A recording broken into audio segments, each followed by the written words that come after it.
Thank you, and thank you, Ida.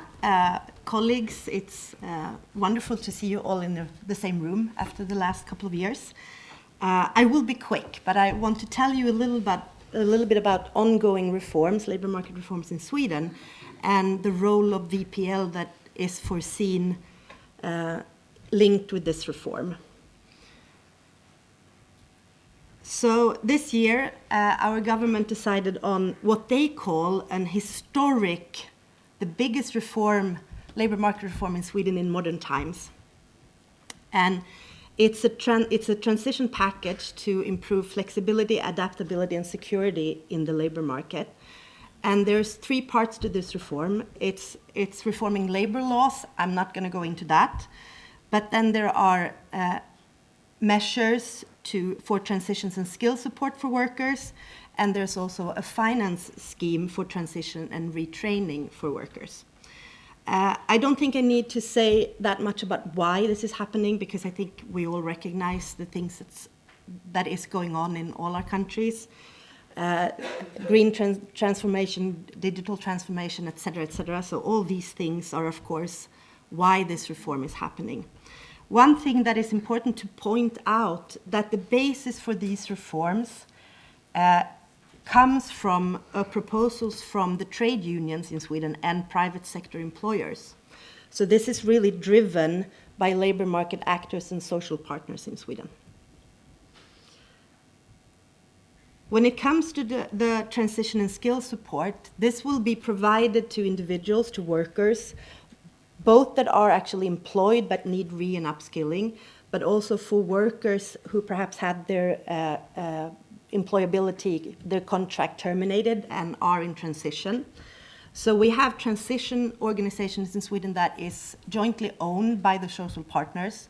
So through these transition organizations, this support will be given. So guidance, career management, etc. But what's also happening now is that the government is making sure that all workers will be covered by this reform. So also those that are not covered by the collective agreements. And there will be a national agency in Sweden that will take care of those workers that are outside of the collective agreements and therefore can't use the other transition organizations. So this is part of this reform. And then to what we think is one of the more interesting parts of this is that there is a finance scheme for transition and retraining.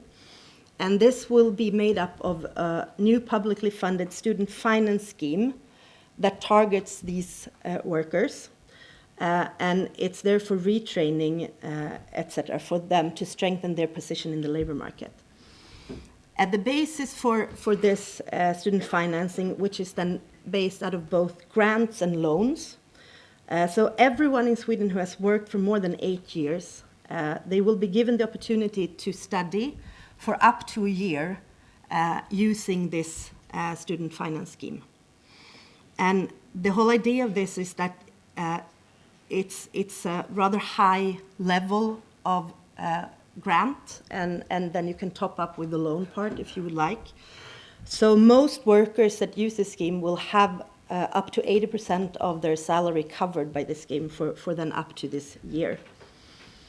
And this is to make sure that people that are in midlife are actually able to study without have to worrying about, your mortgages for your houses or taking care of your kids, etc., etc.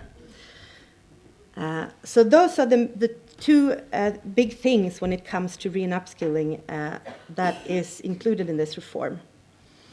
So what now is being discussed in Sweden, that everyone is foreseeing that this will increase the demand for validation. And therefore also the government has over the last couple of years and going forward initiated quite a lot of reforms and put a lot of money into making sure that VPL will be accessible for these purposes. And it's also very, very interesting that the fact that the social partners in Sweden are the drivers behind this. So this is quite interesting. And just the last slide I will show you is a few examples of what has been happening since, let's say, 2019, 2020, and the policy and budget measures that have been implemented There are other things happening as well, but I thought these were 4 of the most interesting ones. So for instance, my agency, we are working on piloting a VPL-based flexible learning pathway to a higher vocational education qualification, so level 5 and level 6, according to the EQF. So this is in the pilot stage. For those of you who want to learn more about it, I think we are in the red workshop strand after lunch, so you can come here about this one. And you see the budget here, so 90 million Swedish crowns over 3 years for this. There is also money put into validation within the municipal adult, well, all but mostly vocational education. So there's also a new government grant that municipalities can apply for to work with competence mapping and validation. There is another grant that my agency is working with that's aimed at sector industry-based validation in Sweden. So that's also a government grant, and it's for social partners in cooperation. They can apply for this grant and use it to develop their qualifications within their sector and validation models for the sector-specific professional or vocational roles. And last but not least, there is also money going into regional cooperation and coordination for validation. So working with regional and local infrastructure for validation. This grant will be able, the regions will be able to apply for this grant starting this year. There's been similar grants earlier, but now we're going forward. So for the regions to be able to really get into working with and supporting the work of validation at regional and local level. So these are a few of the things that's happening. We hope that the validation system in Sweden will be ready if there will be indeed an increased need for validation. We hope so. And I think it's important that validation moving forward will be available both within working life but also within the education system. Because I don't think that we can afford to not give value and recognize what people actually already have learned going forward. It's not an economic good thing for people to not have their skills recognized, and not for society as well. And I also think that adults needing re- and upskill, if we don't meet that demand in an efficient way for them, they will lose both money, they will lose time, and I think maybe they will also lose motivation to actually retrain and reskill and upskill.